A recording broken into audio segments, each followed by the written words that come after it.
Bismillahirrahmanirrahim. Assalamualaikum warahmatullahi wabarakatuh. Waalaikumsalam.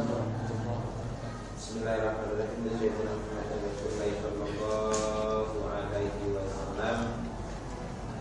Wa nahsu sallallahu masjid hadal kitab. Wa liqadai hajatina min hawaiji dunya wal akhirah. Al-Fatihah. Bismillahirrahmanirrahim.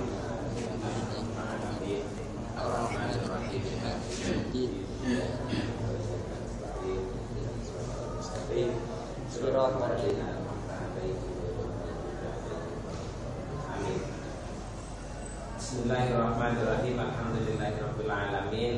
Wassalatu wassalamu ala asyrofil anbiya'i wal mursalin wa ala alihi washabbihi ajmain. Rabbi zidni ilma warzuqni fahma. Rabbi shrah li sadri wa yassir li amri wa hlul 'uqdatam min lisani yafqahu qawli. Alhamdulillah, segala puji bagi Allah yang telah memberikan rahman dan rahimnya kepada kita, sehingga kita pada siang hari ini kita bisa berkumpul kembali untuk melakukan kegiatan kita, yaitu kajian kitab Usfuriyah. Disadari atau tidak disadari, kita berada di sini itu masih ada dalam tingkat rahman dan rahimnya Allah. Artinya apa? Kita diberi kesehatan, diberi nikmat berupa sempat, itu tidak lain karena memang Allah memiliki sifat rahman rahim. Dan yang ditampakkan oleh Allah di muka bumi ini itu adalah sifat rahman rahim. Makanya sama itu ketika melakukan maksiat gak dan disiksa, sama melakukan dosa yoga dan kayak ujian tidak sama seperti umat-umat terdahulu, itu tidak lain ya karena memang sifat rahman rahimnya Allah. Kalau yang ditampakkan oleh Allah itu sifat adilnya, maka niscaya kita tidak pernah bisa beranjak dari muka bumi ini kecuali dalam kondisi yang serba kebingungan dan serba ketakutan. Jadi sama jika nyowo, kalau sama hitung gitu ya, kalau sama hitung harga oksigen lah, harga oksigen itu berapa sekarang? Harga oksigen coba lah sampean patok 1 liternya tuh, 1 liternya anggap 1 juta. Berapa liter yang sudah sampean hirup untuk oksigen? Dan itu seandainya diuangkan kayak dijalui kalau Gusti Allah kanggo ibadah, pirang pikir sing butuh sampean lakoni kanggo nglakoni pikir. Tapi itu kan tidak terjadi. Sama yang gelem pikir, sama yang gelem melakoni keapian, sama yang mau menebarkan kebaikan, ya tetap sama tetap itu oksigen untuk bernafas. Begitu juga ketika sama yang melakukan dosa, ya tetap sama yang bisa bernafas. Itu disadari atau tidak disadari, bahwasanya itu tidak lain adalah sifat rahman dan rahimnya Allah. Makanya kalau kata Imam Al-Ghazali itu tidak ada dosa yang kecil, itu tidak ada. Jadi dosa kecil itu tidak ada, bisa dilakukan oleh manusia, kategorinya dosa kecil itu tidak ada. Kalau dilihat kita sebagai seorang hamba. Jadi kalau dilihat kita sebagai seorang hamba, dosa yang kita lakukan itu tidak pernah ada yang namanya dosa kecil. Karena apa? Karena kita melakukan dosa itu sudah mengambil nikmat yang telah diberikan oleh Allah berupa ya apa? Misal mencuri, ya nikmat berarti berupa nikmat tangan. Jadi menyalahgunakan nikmat tangan itu dosa, selain mencurinya itu dosa. Maka dosanya langsung 2 kali. Kalau kita melihat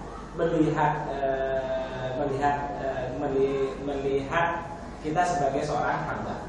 Tapi kalau melihat dosa ditinjau dari rahman dan rahimnya Allah, ya maka tidak ada sama sekali dosa yang terkategori kata dosa besar gitu.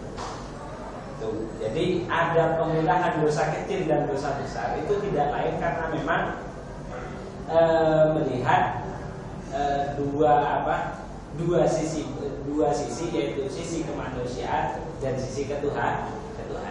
Kalau dilihat salah satunya, kalau dilihat dari seorang hamba tidak ada dosa kecil yang pernah kita lakukan, semuanya merupakan dosa besar. Karena itu pasti menyalahi salah satu nikmat yang diberikan oleh Allah kepada kita.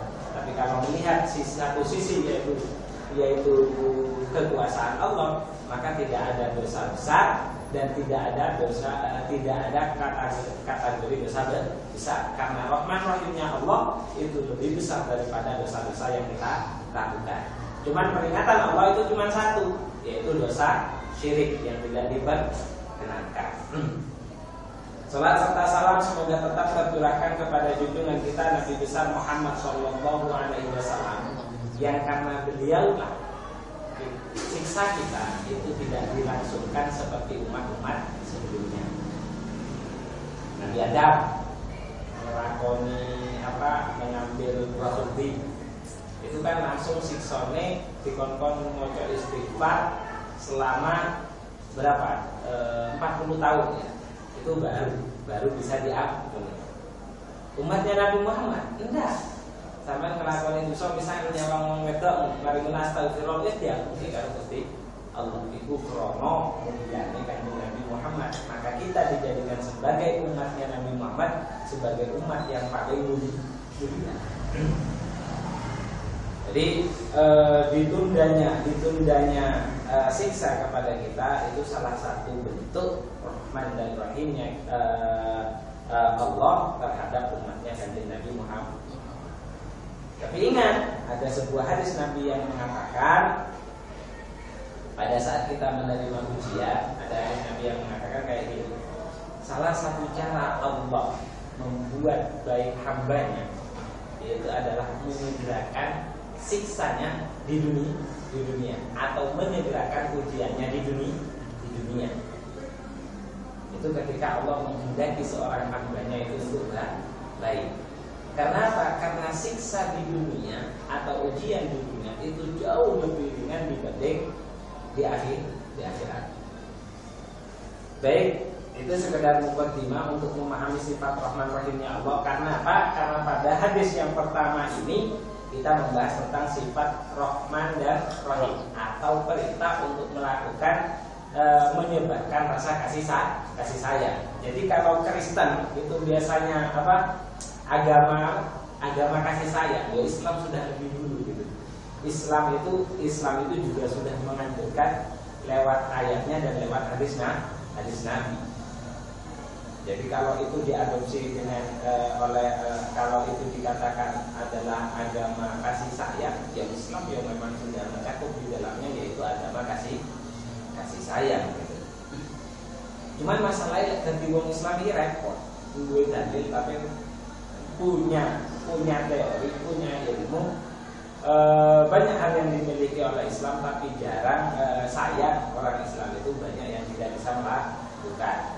Contohnya, sholatu khairun minan naum. Ketika subuh, sholat itu lebih baik daripada tidur.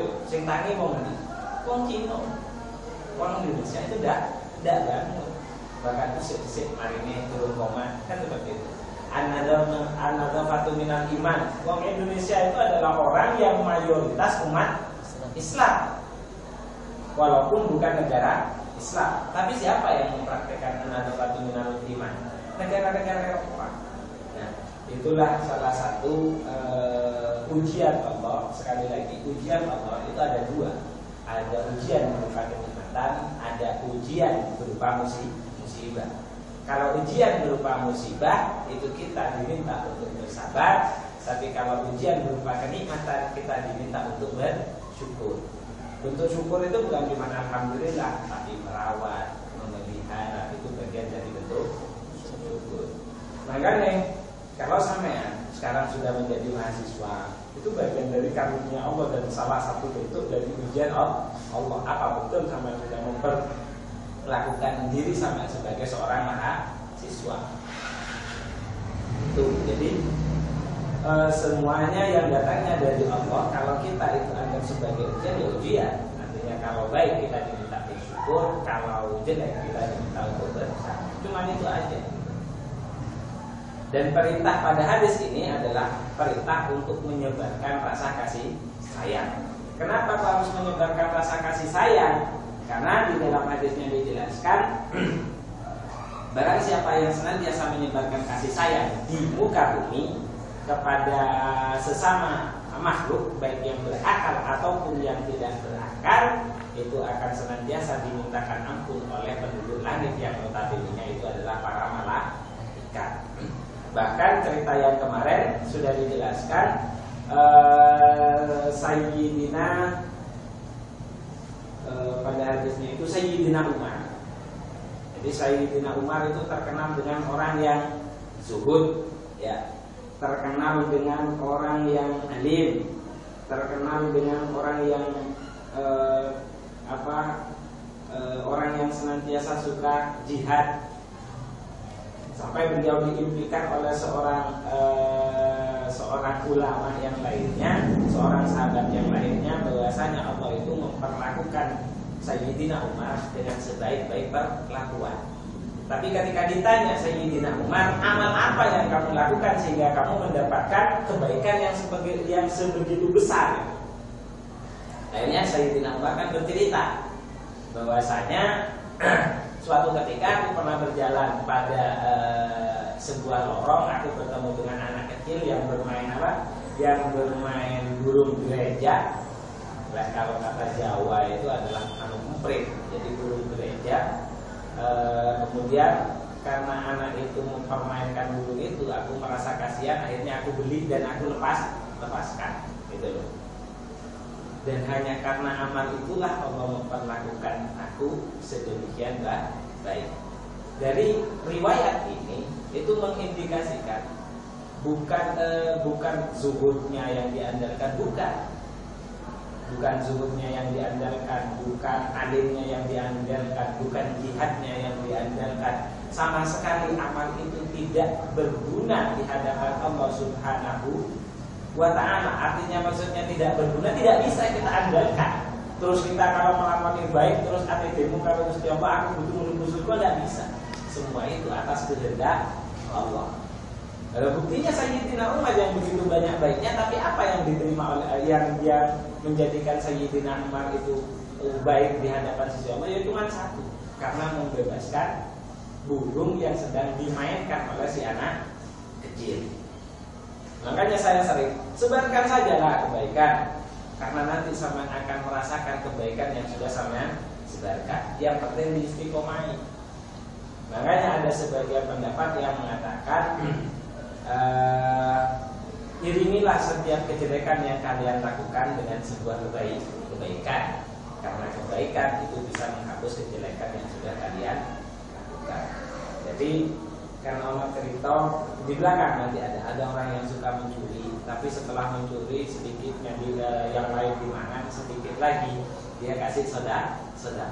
Ternyata dari sedekah yang dia keluarkan dengan cara ikhlas itu justru bisa menyelamatkan dosa dia yang senantiasa mencuri. Tapi sekali lagi poinnya bukan di sana. Poinnya bukan di sana. Sekali lagi, bagaimana kita beramal, kita tidak mengandalkan amal kita, tapi kita beramal itu tidak lain mengharap ridho Allah Subhanahu wa ta'ala. Poinnya itu ada di sana. Cuman kan urusan poin inilah repot. Nantinya lillahi ta'ala itu repot. Bahkan Sayyidina Ali itu saat Nabi kan pernah mengadakan sayembara. Jadi wong lek kon kanggo ikhlas langsung itu repot. Tapi salah satu cara agar kita berikhlas itu adalah banyak melakukan, misal itu baik itu wis lakoni terus. Awalnya dia rapopo, masalah. Awalnya pengen disalamkan terus, tapi lakoni terus. Lama-lama itu akan hilang dan kebaikan itu akan mendarah daging, sehingga itu tidak menjadikan sesuatu kebaikan itu menyebabkan kita untuk menjadi sombong. Jadi istiqomai. Bersama seperti pengajian seperti ini, saya tidak pernah punya pikiran apakah yang akan hadir banyak atau tidak. Tidak pernah saya punya pikiran seperti itu. Saya cuma mikir ini keapian. Dalam arti ketika ini sudah baik, harapan saya cuma bayangannya, kalau kebaikan yang sedikit tidak kita rawat, kira-kira kebaikan itu akan bertahan apa tidak? Jelas tidak, karena sudah tidak kita rawat. Maka ketika kebaikan itu tidak kita rawat, maka kebalikan dari kebaikan adalah kejelekan. Ya kan? Kejelekan itu secara otomatis ketika kita tidak melakukan kebaikan, maka kejelekan itu juga akan terus tambah gitu. terus tambah seperti itu.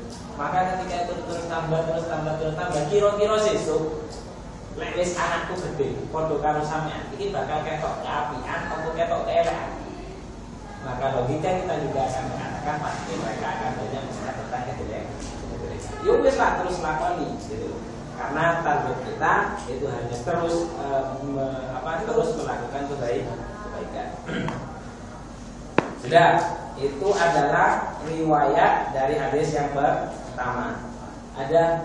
Ada hikayat yang berikutnya. Saya bacakan redaksinya. Bismillahirrahmanirrahim. Wa qad qala al-musannifu rahimahumullahu taala wa nafa'ana bihi wa bi ulumihi fid dharaini amin amin ya rabbal alamin. Hikayatu utawi iku ana crita siji. Hikayatul utawi iki ana crita ukhra kang weneh. Karena ana sapa abidun, seorang hamba kawula fi Bani Israil yang tetap ing dalam Bani Israil. Hamba kuwi mau marok lumaku sapa abid ala katibin ing atase sak tumpuk minar romali saking wedi. Sak tumpuk saking wedi itu maksudnya pasir, ya. Biasa bahasa kitab itu memang seperti itu. Ala katibin minar romali. Waqat asobalan teman-teman mekenani Bani Israil ing Bani Israil apa maja'atun luwe. Jadi mereka seorang hamba itu dari kelompoknya Bani Israil itu yang sedang berada di pasir, hamparan pasir atau gurun pasir, melihat kaumnya atau golongannya atau orang yang satu penduduk dengan dirinya itu sedang mengalami kondisi kelaparan. Fatamana mongko ngarep-ngarep sapa abid fi nafsi ing dalam atine abid anna hadza ing atase sak temene iki lakate iku laukana lamun ana apa hadza iku dadi kon rupa gelembung atau apa ya? Gelembung itu adalah tepung. Jadi tepung yang bisa dijadikan makanan. La asbah apa yektine marakake apa dake butuh nabani Israila ing pira-pira wetenge Bani Israil.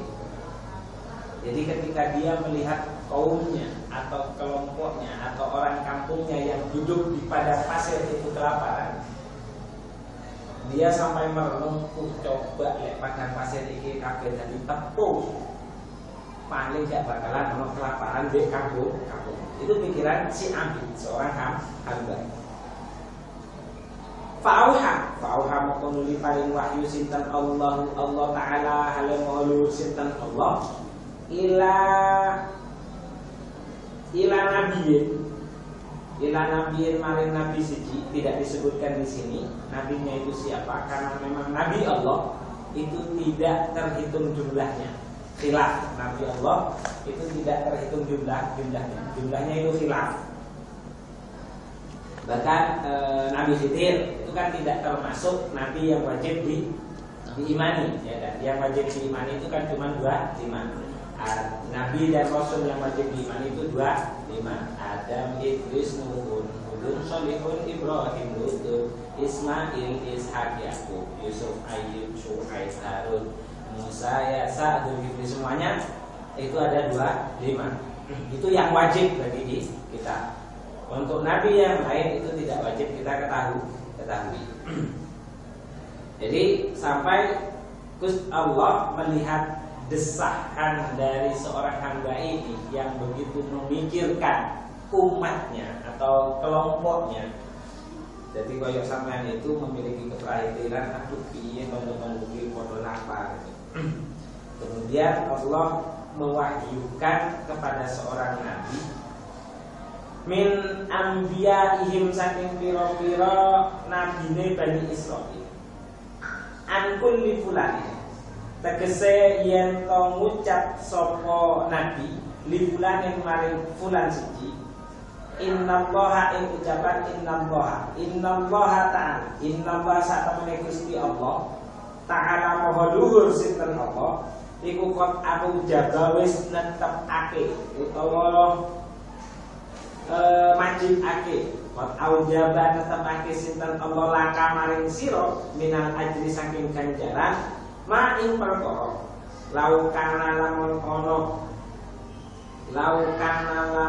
ono apa kasih iku daki kon rupa glepung fata sodak tamoko gawe sodako sapa sira bihi kelawan kasih paman moko utawi sapa wong iku rahimah melasi sapa man ibadallahi ing kawulane Gusti Allah yarhamu moko bakal mengalasi ing man ing ibad sinten Allah Ta'ala halamuha nuhun sinten Allah fa inna dzalikal abda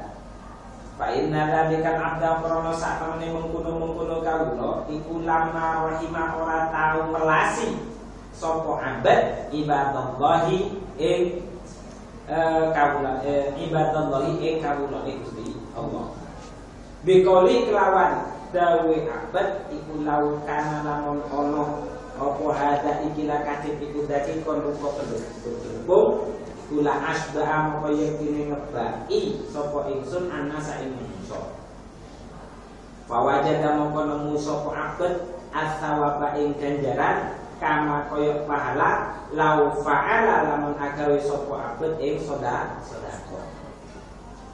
Jadi ada hambanya ini tadi memiliki keprihatinan yang kuat kepada kaumnya sampai dia memiliki bayangan corok padang pasir ini jadi sebuah tepung yang bisa dijadikan makanan, pasti kaum atau kelompok itu tidak akan kelaparan. Akhirnya Allah melihat itu, Allah mewahyukan kepada seorang nabi, nabiku, gampangannya kayak gitu. Allah, kalau mau diceritakan gampangannya, nabiku, ngerti yo awakmu yo. Gusti Allah iku wis ngekei ganjaran gawe awakmu kabeh lek kon gelem sedekah nganggo apa lek kon gelem nyodakokne padang pasir ini seandainya aku jadikan sebagai tepung. Karena apa? Karena wong sing gelem melasi, sing gelem yang mau memberikan kasih sayangnya kepada sesamanya, maka niscaya Allah juga akan mencurahkan kasih sayangnya kepada hamba yang sudah mencurahkan kasih sayang kepada sesama.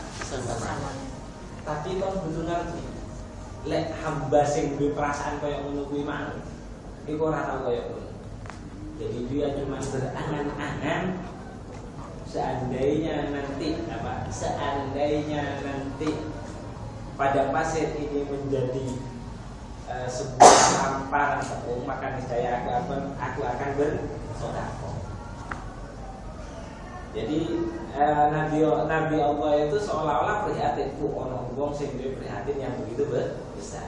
Tapi sekali lagi diingatkan oleh Allah, wong itu asline gak kaya ngono. Wong kuwi yo mek apa? Yo mek cuma memiliki angan-angan gitu karena melihat yang sudah banyaknya tertindas. Padahal seandainya Allah jadikan betul hamparan pasir itu menjadi tepung, belum tentu orang itu melakukan amal. Makanya maksudnya dari kalimat qad aujabalaka minal ajri ma law kana dakikon fatasaddaqta bihi, itu maksudnya ketika kita akan melakukan amal, ojo kakean rekor-rekor.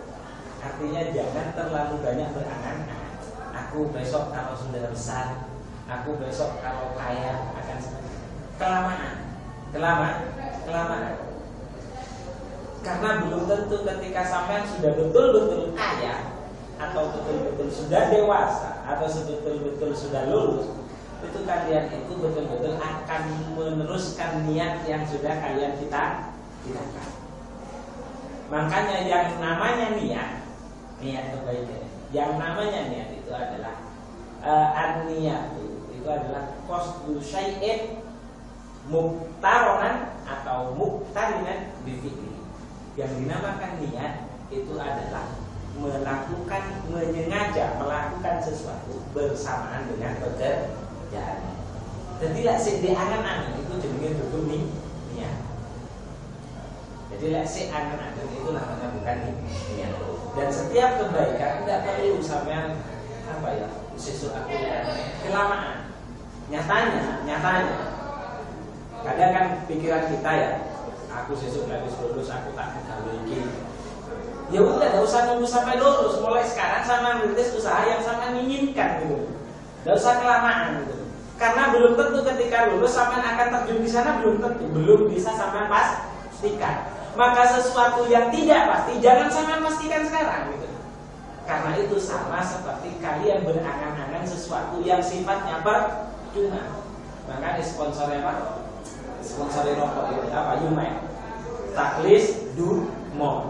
Terus naik, just do it. Lakukan saja. Kebaikan ya wis lakukan, terus lakukan. Apa yang menjadi cita-cita sama sekarang ya wis lakukan. Sama pengen jadi pengusaha ya mulai dari sekarang. Apalah duwe kelambi misal, kelambine sama tukang ya didol maneh. Terus seperti itu. Karena nanti dari pengalaman itu yang akan membuat Anda itu semakin dewasa, dan dari pengalaman itu yang akan membuat Anda semakin berjaya. Nah, setiap anak sesuk ini, nggak akan jadi. Kalau tidak percaya, coba baca teori otak kanan dan teori otak kiri. Teori otak kanan dan otak kiri. Taman baca itu. Saya kasih informasi karena memang itu sudah artinya dari segi pengalaman dia memang betul. Rata-rata teman saya yang memang sudah sukses itu tidak menunggu sampai dia lulus untuk melakukan usahanya, tidak menunggu. Dan kenyataan yang saya ketahui, orang yang sudah kaya betul ternyata ya tetap ora iso ngaji, ora iso ibadah nganti tepat. Karena awal dia itu katanya, aku jane wis duwe pikiran, mulai dia aku pengen ngaji terus. Cuman ternyata kesibukan saya itu justru menyita waktu saya untuk terus untuk bisa mengaji. Akhirnya ya saya cut. Ketika saya cut itu ternyata saya tetap sibuk dengan pekerjaan saya. Itu seperti itu. Jadi sesuatu yang memang tidak pasti, jangan sampai pastikan gitu. Karena banyaknya manusia itu salah dari tujuan karena memastikan sesuatu yang memang tidak pasti. Contoh, sama punya adik enggak? Punya adik. Lek sampean ngandani adik sampean sing api, terus gak manut, sampean marah apa tidak? Iya, marah tau kadang. Kadang gurune sampean, lek kerjano gitu. Kerjano wis gurune sampean. Kerjano buatlah makalah gitu. Terus sama enggak buat? Kira-kira sama dimarahi oleh dosennya apa enggak? Dimarahi so? Nah, itu karena biasanya orang yang mudah marah, ya karena itu tadi berangkat dari sesuatu yang tidak pasti, mereka pastikan. Coba kita ketika saya mengajar kepada jenengan, apa sudah kepastian sama itu bisa pandai? Tidak toh? Iya kan? Tapi kebanyakan mereka beralasan, lho nek koyo ngene carane piye kamu ate pintar. Padahal walaupun seperti itu pun belum tentu dia pandai. Ya kan? Pasti jawabannya, lho kok nek koyo ngene dikongkon ngene piye ate pintar. Padahal pintar bukan dari pelajaran yang mereka pelajari belum tentu bukan dari pelajaran. Lho sekolah sing apik besok. Padahal orang yang sekolah sampai tinggi-tinggi yo belum tentu sukses. Tapi orang sukses orang yang bagaimana? Orang yang senantiasa melakukan apa yang ia inginkan. Tapi dalam catatan, elek itu tadinya sukses keelekan, api tadinya sukses ke api. Tidak itu. Makanya di sini dijelaskan untuk kebaikan kata Nabi, badiru bil a'mali sholihah kata Nabi. Segeralah kalian melakukan kebaikan. Jadi tidak usah lama-lama. Apa yang ingin sampean lakukan, ya wes lakukan saja. Jadi go ahead, terus jalan. Karena lek sampean ngitung-ngitung, aku lek usaha koyo ngene kok dadine ngene. Belum jalan sudah sampean perhitungkan yang seperti itu. Ya wis gak udah. Jadi tidak apa-apa, ada kalanya sebuah perencanaan dengan sebuah pertimbangan itu beda. Jadi sebuah niat dengan sebuah perencanaan itu beda. Kalau perencanaan itu bagian dari pekerjaan yang dia lakukan, tapi kalau Timbangan. Ya, kalau pertimbangan dia belum memiliki kehendak untuk melakukan. Misal sampai buka usaha, yowis, apa yang harus saya lakukan sekarang? Saya harus merencanakan. Ya udah, direncanakan mulai dari awal, baru nanti dikerjakan. Ada enggak? Orang enggak. Saya pengen apa? Ya udah dikerjakan. Dan itu yang paling banyak sukses. Yang paling banyak sukses itu seperti itu. Saya dekat dengan sampai tahu bakso kota. Ya, bakso kota. Pernah lihat di sini banyak bakso kota kan? Di sini di mana jalan sini itu ada bakso kota. Dia sudah membuka bakso kotanya itu hampir seluruh Indonesia, dia sudah buka cabang bakso kota. Stick and shake di sana itu sama, pekerjaannya juga seperti itu. Dia berawal ya cuma ingin karep, ya wis, aku isone opo? Bakso, ya wis bakso ae sing tak dol. Terus dia berjalan istiqomah gitu. Istiqomah terus ditumpuk sedikit demi sedikit, akhirnya dia sukses. Pelajaran yang dia peroleh itu justru pelajarannya diperoleh pada saat dia melakukan usaha, yaitu bakso kota, sampai dia bisa mengisi, itu belajarnya seperti itu. Dan setahu saya, kalau cerita beliau itu bukan lulusan anak kuliah SD yoga,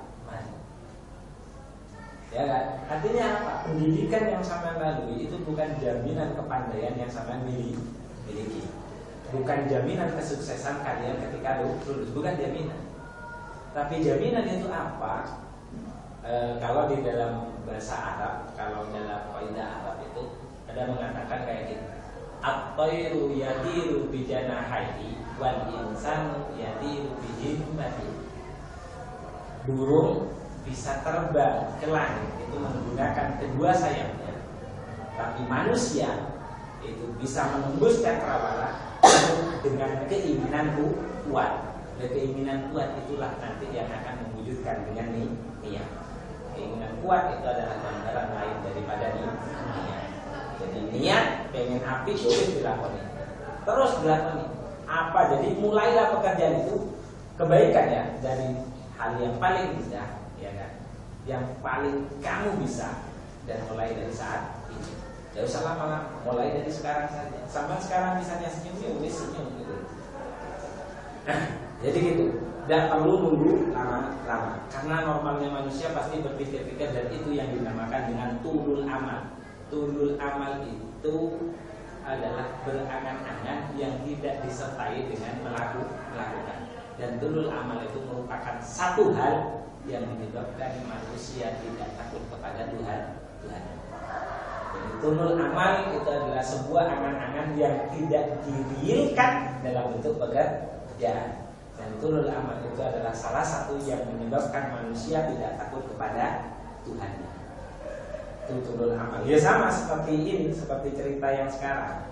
Artinya ketika kita memiliki belas kasihan kepada orang lain, kok tumbuh, ya langsung lakukan. Apa yang bisa lakukan kamu pada saat itu, lakukan saja. Misal ketemu kamu wong sing jaluk-jaluk, tapi izin, apa artinya? Sampai itu memiliki rasa kasihan yang betul, tapi sampai ngerogoh dompet gak iso, ya cukup aja. Pada saat ini saya hanya bisa memperlakukan baik, ya cukup. Mbak, 10 nih, duit, minimal menyapa gitu. Jadi terus ketika sampai tercamkan dengan pikiran yang seperti ini, bahwasanya kebaikan itu tidak harus menunggu, tapi harus segera dilakukan. Dan perintahnya Nabi, badiru bil a'mali sholihat. Setiap kebaikan kita tidak pernah tahu mana yang akan diterima oleh Allah gitu. Jadi perbanyak aja gitu. Karena kita tidak pernah tahu kebaikan mana yang akan diterima oleh Allah yang nanti akan menyelamatkan kehidupan kita baik di dunia ataupun akhirat. Terus amal. Dan sekali lagi, iman, kekuatan iman, kepercayaan kita kepada Allah itu tidak bisa kuat hanya dengan akal pikiran. Tapi iman yang ada di dalam hati itu hanya kuat dengan amal perbuatan. Jadi harus dengan perbuatan, entah itu berupa lisan, entah itu pikir, apapun yang penting kebaikan, maka iman kita itu akan senantiasa baik. Sampai di sini ada pertanyaan?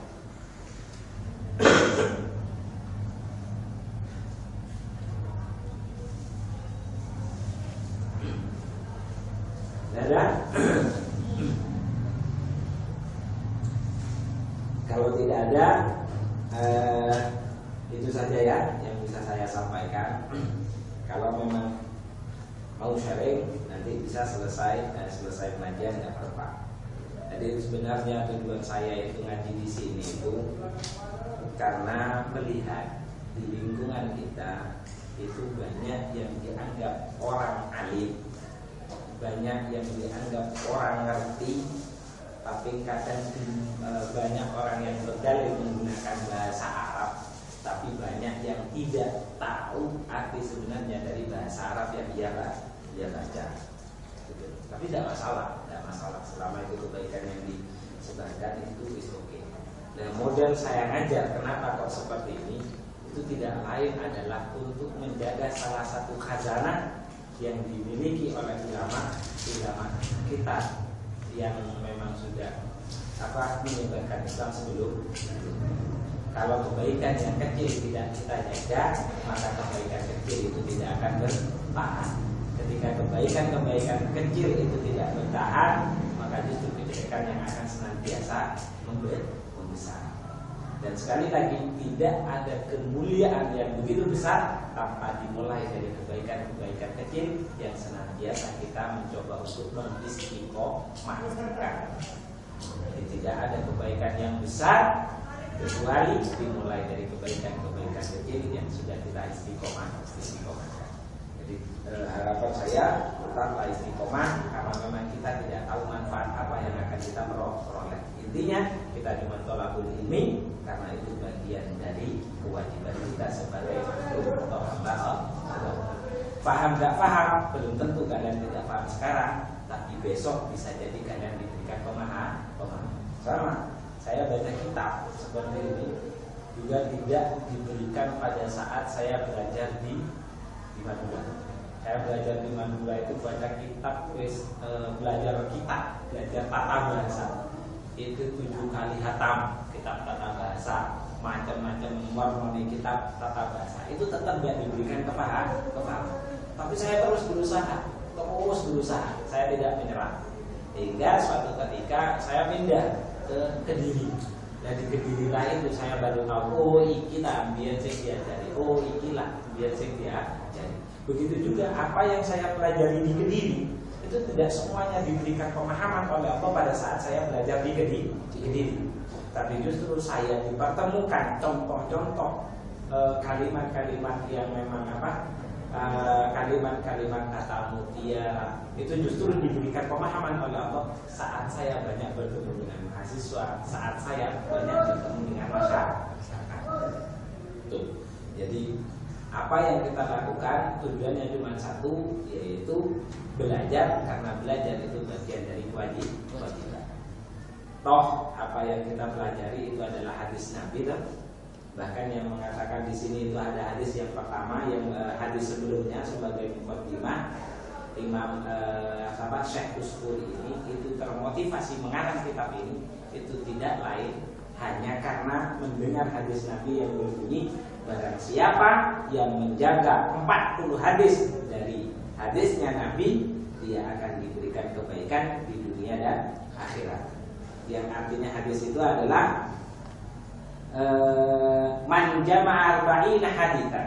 Ini kan, barang siapa yang mengumpulkan 40 hadis, fa huwa fil afwi wal ghufran, maka dia akan tetap berada dalam pengampunan dan maaf dari Allah Subhanahu wa taala. Kan cuma itu motivasinya.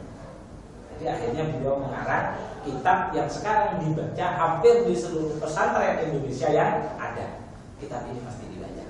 Ya sama seperti saya itu cuma motivasi saya itu, saya punya keturunan, saya punya anak. Kalau kebaikan kecil ini tidak saya rawat, maka besok kira-kira anak saya akan melihat apa?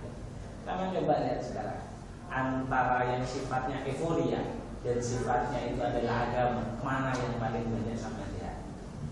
Dan sama bisa lihat manusia luwih seneng kumpul di masjid apa luwih seneng kumpul di pasar. Sama bisa lihat. Nah, sudah jelas itu dijawab pasar. Sama luwih seneng kumpul ngaji karo kumpul di mall itu luwih seneng. Luwih seneng di kumpul di mall. Padahal ciri-ciri orang yang cinta kepada Allah dan Rasulullah, man ahabba syai'an fahuwa abdu. Pertama, barang siapa yang mencintai sesuatu maka dia siap menjadi hambanya. Yang kedua, man ahabba syai'an fahuwa dzikru. Barang siapa yang mencintai sesuatu maka ia senantiasa menyebutnya. Dan yang ketiga itu adalah man ahabba syai'an fahuwa katsura majlis. Jadi barang siapa yang mencintai sesuatu dia paling banyak suka untuk berteman atau senantiasa hidup bersamanya. Jadi lek ngomong seneng karo Gusti Allah ya mesti akeh ngomong seneng ibadah. Lek ngomong seneng karo Gusti Allah. Secara kasat mata kita bisa melihat bagaimana potensi kita sebagai seorang hamba. Tenang enggak awak seneng dek Gusti Allah? Tenang enggak awak seneng dek Rasulullah? Sudah bisa kita lihat. Tenang enggak kita sadar dengan tujuan kita? Ataukah tujuan itu hanya sesuatu yang berita sementara? Jadi itu saja yang bisa saya sampaikan pada pertemuan kali ini. Semoga kita tetap bisa mengistiqomai dan mari kita bersama-sama berdoa kepada Allah. Semoga apa yang kita lakukan setiap hari Senin dijadikan ilmu yang bermanfaat dan barokah.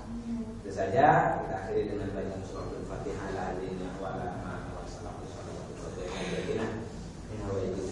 Al-Fatihah.